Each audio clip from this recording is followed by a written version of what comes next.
মনে পড়ে যায় সেদিনের কথা, যেদিন আমার মা দ্রৌপদী মহা বিপদে পড়েছিলেন। আমার মা দ্রৌপদী মহা বিপদে পড়েছিলেন কোন দিন? যেদিন ওই দুর্যোধন ষড়যন্ত্র করে ওই পঞ্চ পাণ্ডবকে ফাঁসানোর জন্য দুর্বাসা মুনিকে পাঠিয়েছিলেন। যাও যাও মুনি দুর্বাসা, আমি জানি, আমি শুনেছি ওখানে পঞ্চ পাণ্ডব রয়েছে। আর দ্রৌপদীর খাওয়া শেষ হওয়ার পর আর পঞ্চ পাণ্ডবের খাওয়ার কিছু থাকে না। তুমি সেরকম সময় গিয়ে দ্রৌপদীর কাছে উপস্থিত হও, আর দ্রৌপদী তোমাকে তখন যখন না খেতে পারবে তুমি তাকে অভিশাপ দেবে, সেই অভিশাপে ওরা ধ্বংস হয়ে যাবে। এই মনোবাসনা নিয়ে দুর্যোধন তখন দুর্বাসা মুনিকে পাঠালো। দুর্বাসা মুনি যখন হাজির হয়েছে, সত্যিকার মা দ্রৌপদীর খাওয়া শেষ। মা দ্রৌপদীর যখন খাওয়া শেষ হলো, মা দ্রৌপদী তখন উপায় অন্তর না দেখে তার গোবিন্দকে ডেকে বলছে, গোবিন্দ তুমি কোথায়? গোবিন্দ এই বিপদে তুমি ছাড়া আমাকে রক্ষা করার কিছু নেই। আমাদের কত রকম কত কে আছে, মা আছে, বাবা আছে, স্বামী আছে, কত রকমের পাওয়ার খাটাই আমরা। আমরা কত বড় নেতা হই, আমরা কত বড় টাকা পয়সাওয়ালা লোক হই, কত বড় ব্যবসাদার হই, কত বড় শিক্ষিত হই, কত কিছু আমাদের আছে। কিন্তু বিপদে পড়লে গোবিন্দ ছাড়া, ঠাকুর ছাড়া আমাদের জীবনে আর কেউ থাকে? দ্রৌপদী মা ওই দিনও কিন্তু কাউকে খুঁজে পাননি। আর যখন তিনি কাউকে খুঁজে পাননি, তখন তিনি উপায়ন্তর না দেখে যখন ডাক দিয়েছেন, শ্রীকৃষ্ণ হাজির হয়ে গিয়েছেন। শ্রীকৃষ্ণ হাজির হয়ে বলছেন, কি হয়েছে? তুমি দ্রুত আমাকে কিছু খেতে দাও। ও দ্রৌপদী, দ্রুত তুমি কিছু খেতে দাও। হ্যাঁ, উপহাস করছো, উপহাস করছো তুমি সখা। বলে কেন? তুমি এত কথা বলো, দ্রুত খেতে দাও। বলছে আমি বড্ড বিপদে, আমার বাড়িতে সবার খাওয়া শেষ, কিছু নেই। ওই আবার কখন ভিক্ষা করে চাল আনবে তখন খাবো। এখন দুর্বাসা মুনি এসেছে, তাদের কি করে খাও? বলছে অত শত শুনি না, তুমি কি আছে দাও আগে খেতে দেখি। তখন কি আর করা, ঘরের মধ্যে ঢুকে গিয়ে দেখে হাড়ির নিচে এক পা ভাত আছে। ওই একটা কোনা ভাত শ্রীকৃষ্ণের হাতে দিয়ে বলছেন, তুমি খাও, আর কি করবো? ওইটা খেয়ে তৃপ্তি ভরে জল খেয়ে ঠেকুর তুলছেন তিনি। আর দুর্বাসা মুনি ওদিকে বলছে, না না, পেটটা জানি কেমন কেমন লাগছে, পেট ভরে গিয়েছে।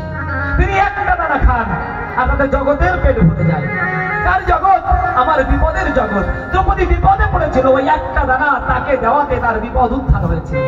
ঠাকুর তাই বলছেন, অমনি করে ছোট্ট ছোট্ট প্রথম দানটা যদি আমরা তাকে দিই, প্রতিদিন তো কত কিছু খরচ করছি, কত টাকা দিচ্ছি, কত কি করছি।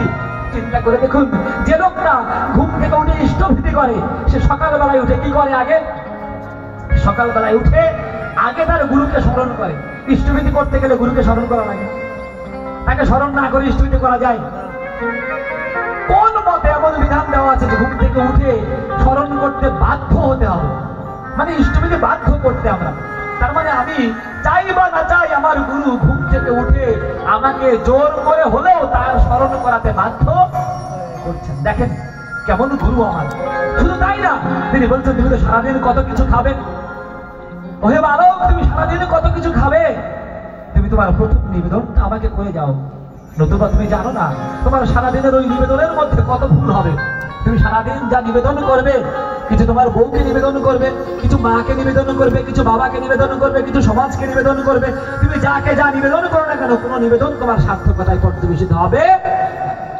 তাই তুমি প্রথম নিবেদন আমাকে করে তুমি যা ইচ্ছা করো, আর কোনো সমস্যা নেই। মানে তুমি এরপরে যেদিকে খরচ করো না কেন, তুমি প্রথম খরচটা গুরুর নামে করেছো, এই জন্যই তার কিছু করা। কিন্তু সেই ঠাকুর তার বিছানায় একটা পয়সা দিলে তিনি কখনো গ্রহণ করতেন না।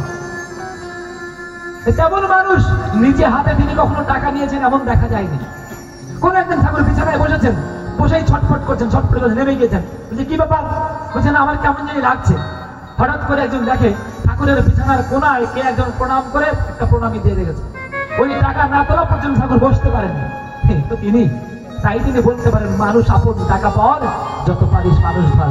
আজকে সুবেরোদের এই মন্দিরকে হতো, এটি টাকা দিয়ে করা মন্দির, তাহলে কি দিয়ে হয়েছে? মানুষ দিয়ে। এই মানুষগুলো 1 পয়সা, 2 পয়সা, 3 টাকা, 4 টাকা, 5 টাকা, 10 টাকা, 15 টাকা, 20 টাকা, 100 টাকা, 500 টাকা, 1000 টাকা, 2000 টাকা দিতে দিতে দিতে দিতে আজকে মন্দির গড়ে উঠেছে না ওঠেনি? তাহলে মানুষ থাকলে মন্দির গড়ে উঠতে সময় লাগে না। যদি মানুষ না থাকে তাহলে কি হয় জানেন? মন্দির হয়, আশ্রম হয় না। মন্দির হয় সেখানে অহংকার হয়। দেখবেন বিভিন্ন জায়গায় অনেক বড় বড় মন্দির আছে, যত বড় মন্দির তত বড় টাইলস। টাইলস বুঝেন তো? হ্যাঁ, মানে মন্দির একটা আছে, আবার নিচে টাইলস দিয়েছে সৌজন্যে অমুক শেষ। আপনি মন্দির একটা করলেন আর ওই সৌজন্য লেখার সাথে সাথে সব কেন? কারণ ওটা তো আপনার ব্যক্তিগত হয়ে গেল তখন না। সৎসঙ্গের মন্দির ব্যক্তিগত না, মানুষের মন্দির। প্রত্যেক মানুষের অবদান রয়েছে এখানে, আর এই অবদানের পিছনে এখনো যেটুকু বাকি আছে, এই মানুষগুলো শুধুমাত্র ঝেড়ে দিলে তা হয়ে যাবে।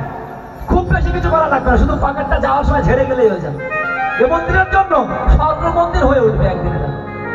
এর জন্য খুব বেশি কিছু লাগে না। আমাদের আশ্রমে যখন কথা হচ্ছে বিভিন্ন